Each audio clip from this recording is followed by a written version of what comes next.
Oikein hyvää perjantai-iltaa. Tervetuloa seuraamaan koostelähetystä täältä Espanjan Jerezistä, jossa tänään ajettiin ensimmäisen testiviikon viimeinen testipäivä.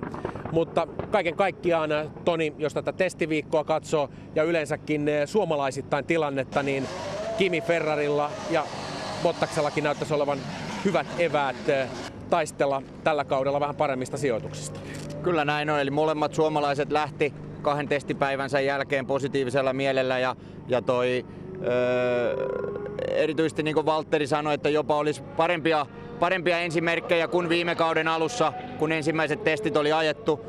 Ja Kimi tietysti niin tiimi on haltioissa mekaanikoista lähtien, eli on saatu Kimi takaisin kotiin ja siitä on niin kuin hyvä lähteä kautta viemään eteenpäin. Me lähdetään viemään tätä ohjelmaa eteenpäin ja katsotaan, millä tavalla testiviikko täällä Jerezissä kulki.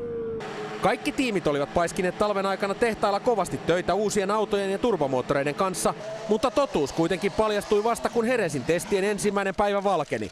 Molemmat suomalaiset olivat heti tulessa ja Kimi Räikkönen myös vaikeuksissa, kun Ferrari pysähtyi saman tien radan varteen. Pienen vastoinkäymisen jälkeen suomalainen sai homman kulkemaan ja osoitti heti olevansa valmiina taisteluun. Kello pysähtyi nopeimpaan aikaan. Kimi sai toisena testipäivänä kasaan 38 kierrosta ja oli toiseksi nopein. Ja vaikka vielä on aikaista spekuloida voimasuhteilla, on selvää, että suomalaisella on alla auto, jolla voi taistella voitoista.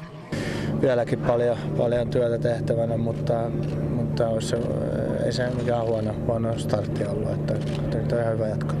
Miltä tuommoisella turbomoottorilla ajaminen tuntuu? No ei se hirveästi erilaiselta. Että en mä usko, että sitten kun saadaan kaikki toimia just niin kuin halutaan ja kaikki asetukset kohdalleen, niin vaikka että se on suhteellisen samantuntuinen. Että tietenkin ääni on vähän erilainen ja ehkä pikkasen käyttäytyy eri lailla kuin meidän kaasulla, mutta ei se ajaminen siitä oikeastaan miksikään muuta. Fernando Alonso ajoi Ferrarilla 2 seuraavaa päivää ja vaikutti tyytyväiseltä, vaikka ei aivan Räikkösen tahtiin päässytkään. Valtteri Bottaksen Williams on siirtynyt Mercedeksen moottoriin ja se veto tuntuu olevan nyt kultaakin arvokkaampi. Valtteri paukutti molempina päivinä 3. nopeimman ajan ja poistui tyytyväisenä Jerezistä.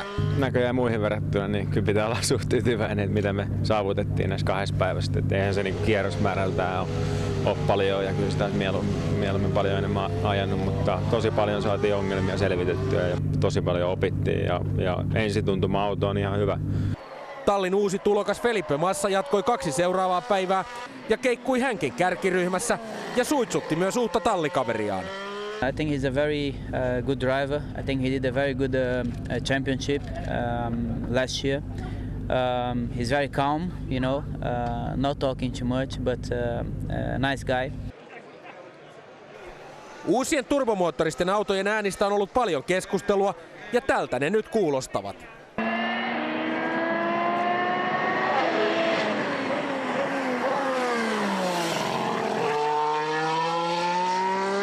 Ja tässä vertailun vuoksi viimevuotisen V8 vinguntaa.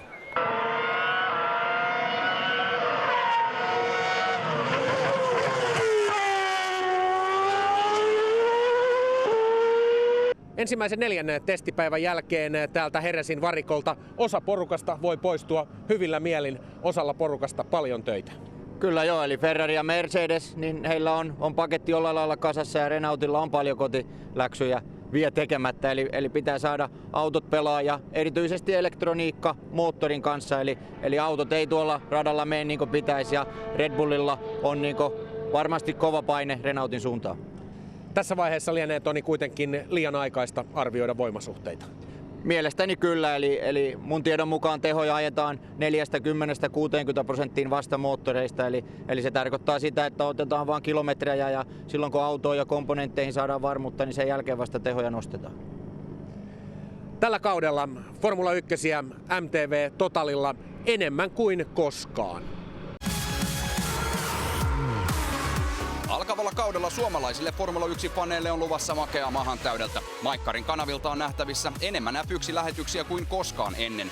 MTV Total-paketti sisältää pelkästään suoria F1-lähetyksiä noin 15 tuntia per kisa viikonloppu. Ennakkotunnelmat alkavat lauantaisin tuntia ennen aika-ajoa ja sunnuntaisin 1,5 tuntia ennen starttia.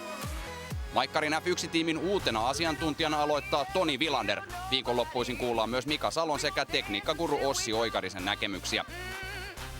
Aika-ajon ja kisan päätteeksi siirrytään varikolle, jossa uudessa Jälkihöyryt-ohjelmassa kuullaan kuskien tuoreet haastattelut sekä Toni Vilanderin ja Timo Pulkkisen analyysi päivän tapahtumista. Viime kaudelta tuttuun tapaan tarjolla on myös ajanottomonitorin ja InCar-kuvien ryydittämä rinnakkaislähetys sekä suorat lähetykset mielenkiintoisista GP2 ja GP3 oheisluokkien kisoista. Kaikki lähetykset ovat nähtävissä myös katsomossa. Jälkihöyrylähetykset kuskihaastatteluinen aika-ajon ja kisan jälkeen tuovat oman hyvän lisän jo muutenkin huikeaan tarjontaan. Heresin testeistä kattava kooste vielä huomenna kello 22.35. Nyt kiitoksia seurasta ja mukavaa perjantai-illan jatkoa.